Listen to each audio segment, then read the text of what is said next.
Be careful, Michael. You don't want to get diversity hire all over your tuxedo.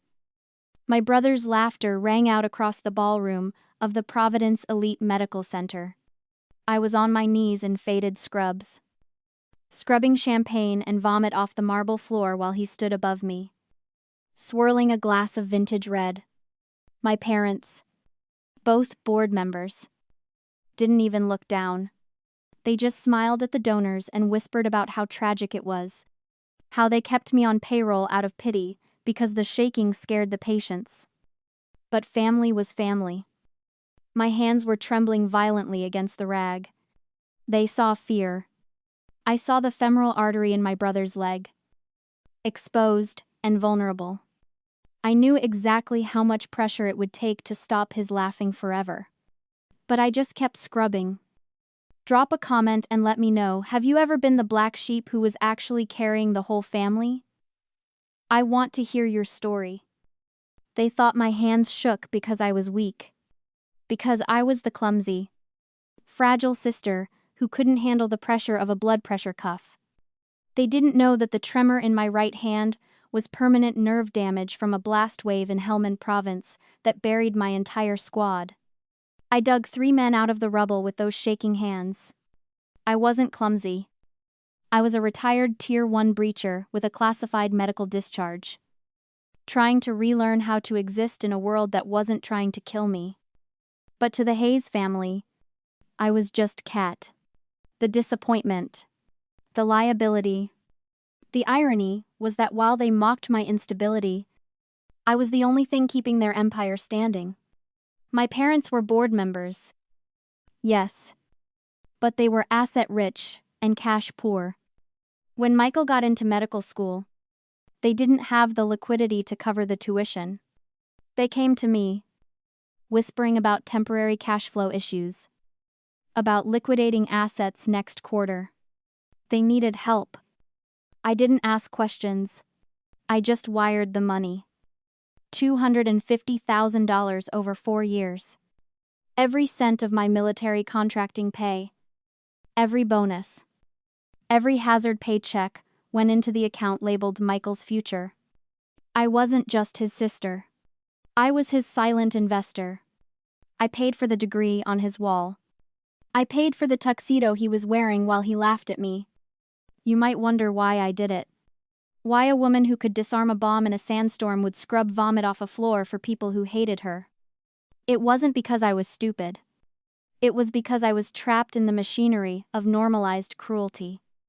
In a family like ours, abuse isn't an event, it's the atmosphere. They needed a scapegoat. My failure was the fuel for Michael's success. Every time they called me dumb, Michael felt smarter. Every time they called me clumsy, he felt more competent. Their bond was built on the shared agreement that I was less than them. If I fought back, if I showed them my strength, I wouldn't just be breaking a rule. I would be shattering the entire mythology of our family. I stayed in the cage because I thought keeping the peace was the same thing as love. So I let them have their narrative. I went to work the next night, my hands trembling as I organized the charts. Michael was on shift, strutting through the ER like he owned the building. I watched him write a prescription for a cardiac patient. He was moving too fast, too arrogant to double-check. I glanced at the chart. He had prescribed a beta blocker to a patient with a history of severe asthma. It would have closed the man's airways within minutes. I didn't say a word. I just quietly swapped the medication order in the system, correcting the dosage, saving the patient's life, and saving Michael's career. He caught me closing the file. "What are you doing?" he snapped, snatching the clipboard from my hands. "Don't touch my charts. Kat, you're going to kill someone with your incompetence. Just go empty the bedpans. Leave the medicine to the doctors." I looked at him. I looked at the brother whose education I had bought, whose mistake I had just fixed, whose reputation I was currently protecting. "Yes, doctor," I whispered. I walked away. my hands shaking. Not from fear, but from the effort it took not to break him in half. The hallways of Providence Elite Medical Center had a specific acoustic quality at night. Sound carried.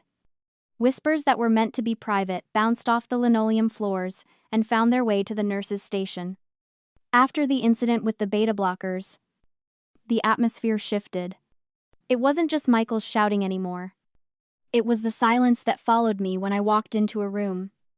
Nurses I had worked with for months stopped making eye contact. Orderlies moved out of my way. Not out of respect, but out of a strange, awkward avoidance. I didn't understand why until I was restocking the supply closet near the VIP wing. My parents were standing just around the corner, speaking with Mrs. van der Hoven, the hospital's second largest donor. They didn't see me. To them, I was just part of the infrastructure, like the HVAC system or the janitorial staff, invisible until something broke. "We're so sorry about the disturbance at the gala," my mother was saying, her voice pitched into that smooth, fake empathetic tone she used for fundraising. "It's a difficult situation for the family." "Is she all right?" Mrs. van der Hoven asked. "That shaking?" "It looked neurological." "I wish it were." My father sighed. "We've tried everything. Rehab twice. Interventions. But the addiction, it's a monster." I froze, my hand hovering over a box of saline. "Drugs?" the donor whispered.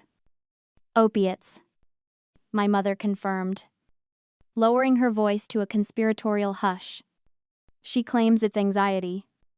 But we know the signs. That's why she washes out of every job. We keep her here as a charity hire because if we didn't, she'd be on the street. We just make sure she stays away from the actual medicine." Michael checks all her work. The air left my lungs. They weren't just calling me clumsy. They were actively dismantling my character. They were taking the symptoms of my service, the nerve damage I sustained, dragging a 200-pound operator out of a burning fuselage, and rebranding it as a junkie's withdrawal. It was a brilliant tactical maneuver. By painting me as an addict, they immunized themselves against anything I might say. If I ever complained about Michael's incompetence, just the ramblings of a drug seeker. If I ever mentioned the tuition money, just a junkie looking for a fix. They had weaponized my trauma to build a firewall around their golden child. I looked at my hands. They were trembling. Not from nerve damage this time. From a rage so cold it felt like hypothermia. I didn't storm out. I didn't confront them. In the field, you don't engage the enemy when they have the high ground. You wait. You gather intel. You let them think they're safe. I finished restocking the shelf. I aligned the boxes with geometric precision. Then I walked past them. Head down. Eyes on the floor. Playing the part perfectly. Poor thing. I heard Mrs. van der Hoven whisper as I passed. "We just pray for her," my mother replied. I walked back to the ER floor. Michael was there, bragging to a resident about a diagnosis he hadn't made. The hospital hummed around us. A machine fueled by money and lies. They thought they had buried me. They didn't realize that when you bury a landmine, you don't get rid of the danger. You just make it invisible. And I was about to detonate. The night shift usually moved at a steady, rhythmic hum, but at 2 a.m., the rhythm shattered. The doors to the ambulance bay blew open, and chaos flooded in. Paramedics were shouting over the noise of a siren that hadn't been cut. On the gurney lay a young man, barely 20, pale as a sheet and covered in blood. But it wasn't just any patient. It was Caleb Vance, the son of Senator Vance. The man whose signature was the only thing standing between the hospital and a $10 million Pentagon endowment. My parents were there in seconds, hovering like vultures. They didn't see a dying boy, they saw a check clearing. Save him. Michael, my father hissed, gripping my brother's shoulder. The entire endowment depends on this. Do not lose him. Michael nodded, sweating already. He stepped up to the trauma bed, snapping on gloves, with a performance of confidence that didn't reach his eyes. Status? He barked. Gunshot wound to the upper thorax. The paramedic yelled. Through and through. BP is crashing. We can't stop the bleeding. Michael grabbed a scalpel. It's a standard vessel tear. Prep for a thoracotomy. I'm going in. I looked at the wound. I froze. It wasn't a standard tear. The entry wound was small. The exit wound was massive. But the tissue damage radiated outward in a starburst pattern characteristic of a high-velocity hydrostatic shock. I knew that pattern. I'd seen it in the Kandahar Valley. It wasn't a handgun round, it was a fragmenting rifle round. Likely from a hunting accident or a sniper variant. If Michael cut where he was planning to cut, he would release the tamponade effect, keeping the boy alive. He would bleed out in 10 seconds. Stop, I said.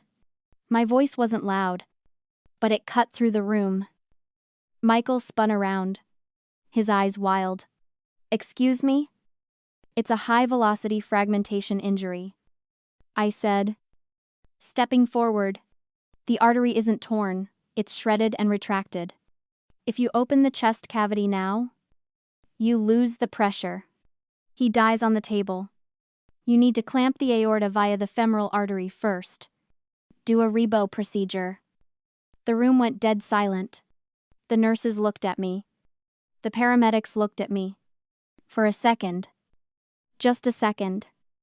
Michael looked terrified because he knew I was right. He didn't know how to do a reboa. He didn't even know what the acronym stood for. But then he saw our parents watching. He saw the doubt in their eyes. His ego engaged its defense mechanism. Get out, he screamed, his voice cracking. You are a nurse. You do not diagnose. You do not speak. Get out of my trauma bay. Michael. Look at the monitors, I urged, pointing. He's crashing. You don't have time for an ego trip. Security, my mother shrieked.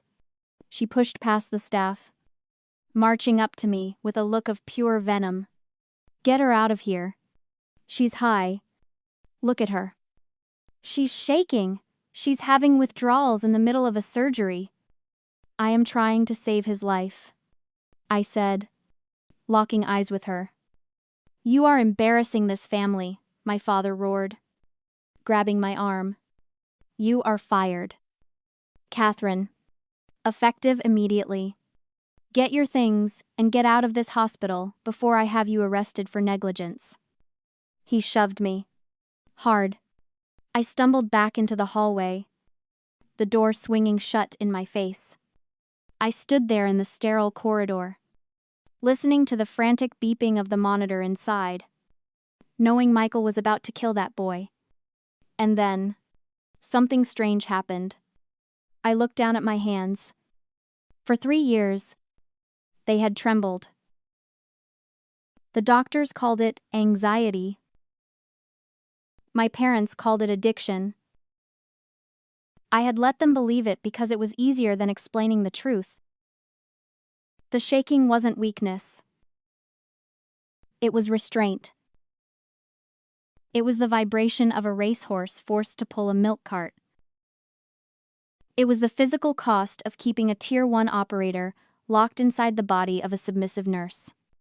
It was the invisible chain I had wrapped around my own throat to keep the monster from coming out and hurting the people I was supposed to love. But they had just fired me. They had just severed the contract. I watched my hands. The tremors slowed. Then, they stopped completely. My fingers curled into a fist, steady as a rock. The chain was broken. I wasn't a nurse anymore. And I wasn't their daughter. I turned toward the locker room to get my bag. I wasn't going to run. I was going to leave.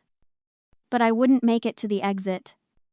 Because 3 floors above me, the air was already beginning to vibrate. I was zipping up my duffel bag in the locker room when the dust started falling from the ceiling tiles. It started as a vibration in the floorboards. A low-frequency hum that rattled the teeth in my skull. Then came the sound. It wasn't the high-pitched whine of the hospital's life flight helicopter. It was a deep, rhythmic thumping. A mechanical heartbeat that I hadn't heard in 18 months, but recognized instantly. Thump. Thump. Thump. It grew louder, filling the room, shaking the lockers against the wall. The air pressure in the room dropped. I walked to the narrow window overlooking the physician's lot. A shadow fell over the hospital. A matte black MH-60M Blackhawk, devoid of any markings or running lights, was descending aggressively out of the overcast sky. It didn't circle.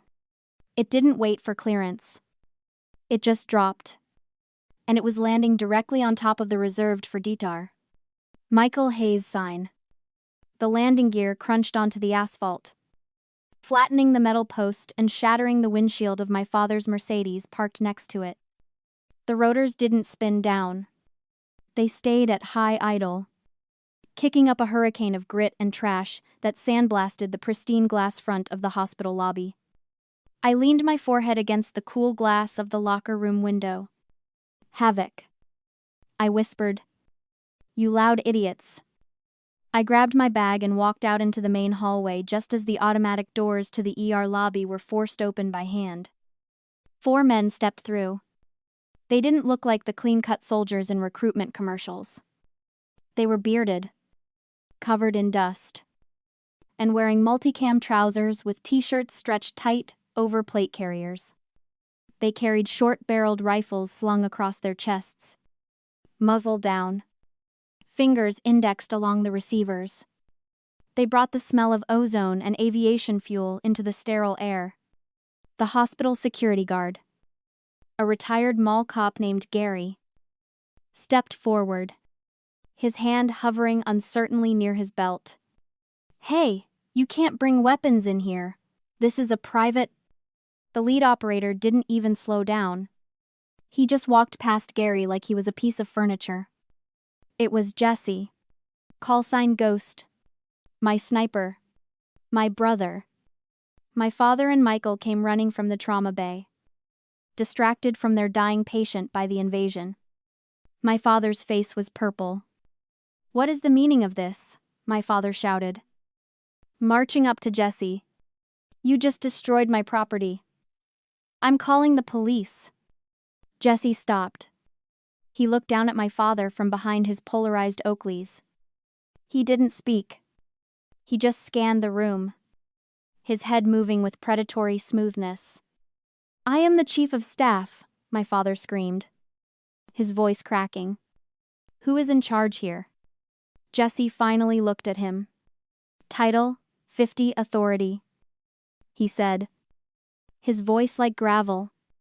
National Security Council. Step aside. I don't care who you are, Michael yelled, stepping up beside our father, trying to look important. You are disrupting a critical care facility. Get out before I have you arrested. Jesse looked at Michael. He looked at the soft hands, the expensive tuxedo, the fear hiding behind the arrogance. He smirked. Where is she? Jesse asked. Who? Michael stammered. Wraith. Jesse said. We don't have anyone named Wraith. My mother interjected, coming up behind them, clutching her pearls. We have a nurse named Catherine, but she's been fired. She's leaving. She's unstable. Unstable, Jesse repeated, tasting the word. She's a drug addict. Michael added, gaining confidence. We caught her shaking. Withdrawals. She's a liability. If you're looking for her, you can check the gutter. The other 3 operators shifted. The air in the lobby instantly became heavy, charged with a violence that only I recognized. Jesse took a step toward Michael. He didn't raise his voice. He dropped it. If you fired her, Jesse whispered, then you just compromised the only biometric key to a payload that is currently active in your parking lot. And, if she's gone, Doctor, I'm not going to arrest you. I'm going to let you explain to the Joint Chiefs why their asset is missing. Michael blinked. Asset? Asset, I said. I stepped out from the hallway. The lobby went silent. Jesse turned. He saw me standing there in my street clothes, my bag over my shoulder, my eyes dry. He saw the way I was standing, not hunched, not hiding. Havoc 1 to base, Jesse said into his comms, never taking his eyes off me. Asset secured. She's not a commander. Michael spat, his voice trembling with a mix of fear and indignation. He pointed a manicured finger at me. She's a nurse. A fired nurse. And right now, she is trespassing on private property. I don't care about your little military games. I want her off my lot. Jesse didn't look at Michael. He looked at me. He tapped his comms. Admiral? You hearing this? A voice boomed from the speaker on Jesse's chest rig. It was Admiral Vance. The same last name as the dying boy in the trauma bay. My parents' eyes widened. I hear it. Ghost, the Admiral said. The authority in his voice was absolute. A heavy thing that seemed to physically press down on the room. Put me on speaker. Jesse cranked the volume knob on his radio. Board of Directors. The Admiral's voice echoed through the silent lobby. This is Admiral Thomas Vance, Commander of Naval Special Warfare Command. You are currently impeding the movement of a Title 50 national asset. The woman standing before you is not a nurse. She is Lieutenant Commander Catherine Hayes, the lead architect of the Naval Breacher Medical Protocol and the only living operator with the biometric clearance codes to disarm the payload currently sitting in your parking lot. Time seemed to stop. I watched the realization hit my mother first. Her mouth opened, but no sound came out. She looked at my scrubs, then at the operators, trying to reconcile the daughter she called useless with the commander who commanded the respect of killers. Commander? My father whispered. But she shakes. She's sick. She shakes, Jesse said, his voice dripping with disdain. Because she took the blast wave of an IED to shield 3 men in a hallway in Yemen. That nerve damage is a receipt for bravery you couldn't even imagine. I didn't say a word. I didn't need to. The silence in the room was doing the work for me. It was heavy, suffocating, and delicious. I turned toward the exit. Wait! Michael lunged forward. He was desperate now. His reality fracturing. He couldn't let me leave. If he let me leave, he had to admit that he was the small one. You can't just walk away, we have a deal, the endowment, the senator. He grabbed my arm. It was a mistake. The moment his fingers touched my bicep, the world slowed down. I didn't think. I didn't tremble. My training took over muscle memory forged in places Michael only saw on the news. I trapped his hand against my chest with my left, stepping in close to disrupt his center of gravity. I drove my right forearm into his radial nerve. His grip failed instantly. I pivoted, using his own momentum against him, and swept his leg. He hit the floor with a wet slap, the breath leaving his lungs in a wheezing gasp. I didn't follow him down. I just stood over him, smoothing the wrinkles in my shirt. "Don't touch me," I said. My voice was quiet, steady, and cold. "And don't worry about the senator's son. I fixed your mistake before I left. He'll live. No thanks to you." My father stepped forward, his hands shaking. "Catherine, please. The endowment. The $10 million. We need that funding. If you leave like this, if you embarrass us, the endowment." The Admiral's voice cut in again, sharp as a scalpel. "Mr. Hayes, did you really think the Pentagon awards $10 million grants to civilian hospitals based on their catering? We approved that grant 6 months ago, for one reason. Commander Hayes recommended this facility as a potential training ground for our medics. She vouched for you." My mother grabbed the reception desk for support. She gave us the money? She was the money," the Admiral corrected. "And as of this moment, based on her termination and the hostile environment you've created, I am revoking the grant. Effective immediately." The sound of my mother's gasp was the only thing in the room. $10 million. Gone. The reputation of the hospital. Gone. The illusion of Michael's genius. Gone. I looked at them one last time. My mother, pale and trembling. My father, looking old and defeated. Michael, gasping for air on the floor. "You wanted a return on your investment." I said to my parents, "You wanted the prestige. Well, you had it. It was standing right in front of you for 3 years. Scrubbing your floors. And you threw it away because it didn't look the way you wanted it to." "Catherine." "Wait." My mother begged, tears finally spilling over. "We can fix this. Your family." I looked at Jessie. "Let's go." I walked out the automatic doors and into the rotor wash of the Blackhawk. I didn't look back. Havoc 1. Lifting, the pilot announced. As the Blackhawk rose, I looked down one last time through the tint of the cabin window. The rotor wash was tearing the gala apart. Tables overturned.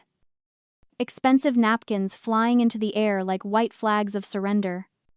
I saw my parents standing in the debris of their reputation, shrinking with every foot of altitude we gained. They looked small, insignificant. The fallout was swift and absolute. The senator withdrew the funding the next morning, without the grant. And with the public scandal of obstructing a federal operation, the hospital board voted to remove my parents by the end of the week. Michael was placed under immediate review for the medical error I hadn't fixed for him on the tarmac. His career didn't end with a bang. It ended with a quiet, shameful audit. They built their castle on sand. I just brought the tide. 6 months later, the air in Colorado is thinner, sharper. It clears your head. I'm not scrubbing floors anymore. I'm the lead instructor at the Raven Rock Advanced Medical Training Center. I teach the next generation of Tier 1 medics how to keep their hands steady when the world is burning. I teach them that silence isn't weakness, it's calibration. Yesterday, a letter arrived at the facility. There was no return address, but I recognized the heavy, expensive stationery immediately. My mother's handwriting. I didn't open it. I didn't need to read the excuses, the guilt trips, or the itemized bill for raising me. I didn't need to know if they were sorry or if they were suing. It didn't matter. I walked over to the fire pit where my students were debriefing after a night op simulation. I tossed the envelope into the flames. It curled, blackened, and turned to ash in seconds. I watched it burn and thought about Michael. He spent his whole life chasing a title doctor, chief, golden child. He thought the title gave him power. He didn't understand the fundamental truth I try to teach my students every day. A title is just a costume you rent. If you don't have the strength to fill it, it will eventually suffocate you. You can inherit a throne, but you have to earn the crown. I looked down at my hands resting on the wooden railing. They were perfectly still. The monster wasn't in the cage anymore. She was free. And she was finally at peace. If you've ever had to walk away to find your real worth, hit that like button. Share this with the black sheep in your life who needs to hear it. And tell me in the comments, what's the one thing you'll never apologize for again?